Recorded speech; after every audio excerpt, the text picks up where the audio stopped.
For centuries, Azrael had stood as a silent sentinel of the divine, a celestial guardian sworn to protect the fragile souls of humanity.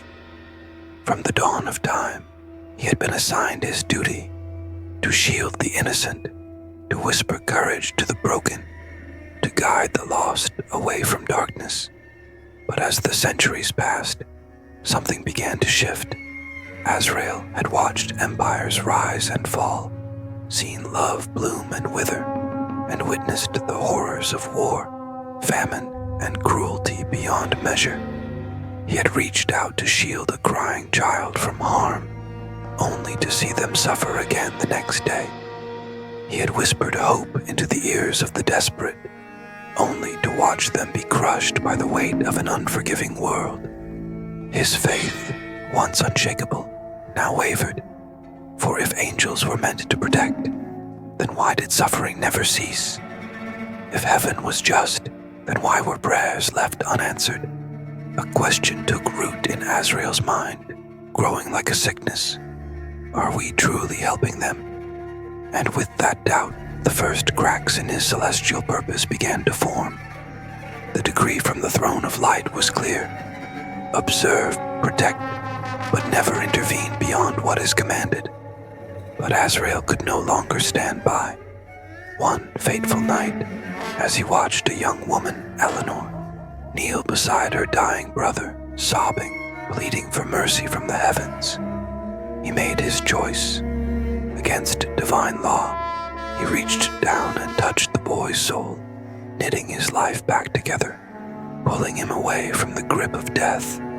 A miracle, a defiance.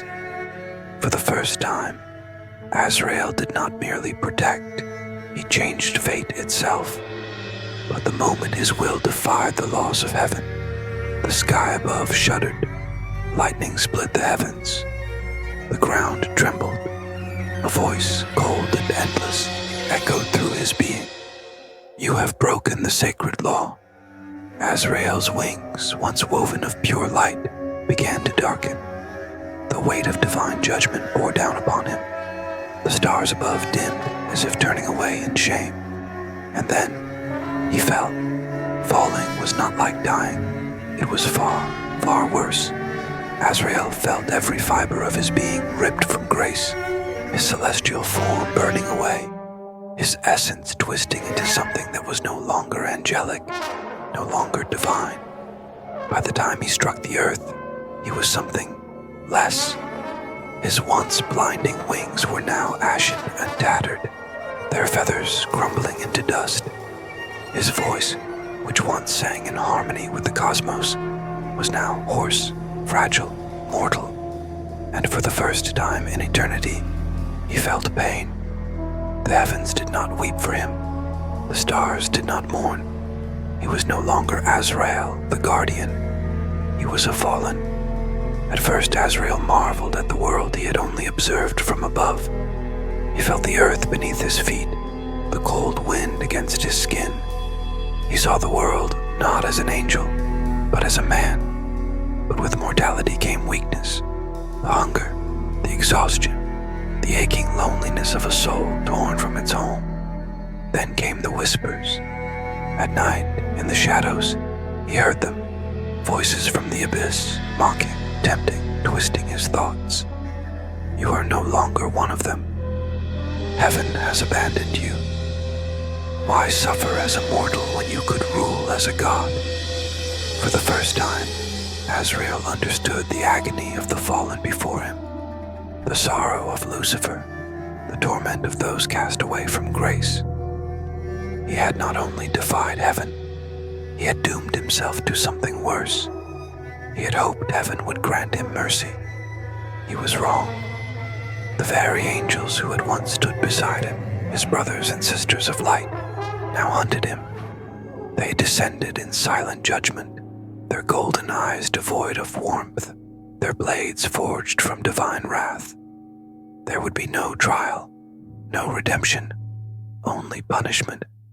And so, Azrael ran, across desolate plains, through ancient forests, through the ruins of fallen civilizations. He fled, But no matter how far he went, he could still feel their gaze upon him, because angels do not forget, angels do not forgive. Bruised and bleeding, Azrael had no place left to run.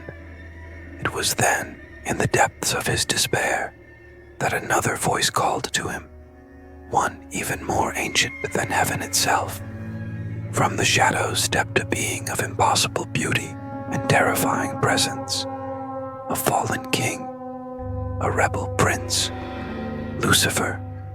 The morning star smiled, his golden eyes gleaming with something both cruel and knowing. "You see now, don't you?" Lucifer murmured. "Heaven does not love, it only commands." Azrael said nothing. Lucifer stepped closer, his voice as smooth as silk, as sharp as a blade. "They will never take you back, but with me, you could be powerful again. You could be something greater than an angel." The offer coiled around Azrael's mind like a serpent. Power, freedom, revenge. All he had to do was bow, but Azrael did not bow. He turned away. Lucifer's smile faltered for just a moment, but he did not stop Azrael from walking into the night. He had made his choice. He was neither angel nor demon. He was neither savior nor monster.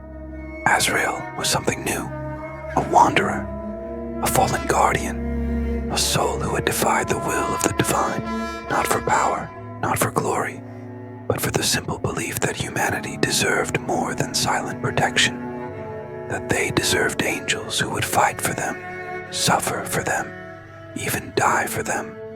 And though he walked alone, though he had lost his wings and his home in the heavens, for the first time, he felt truly free.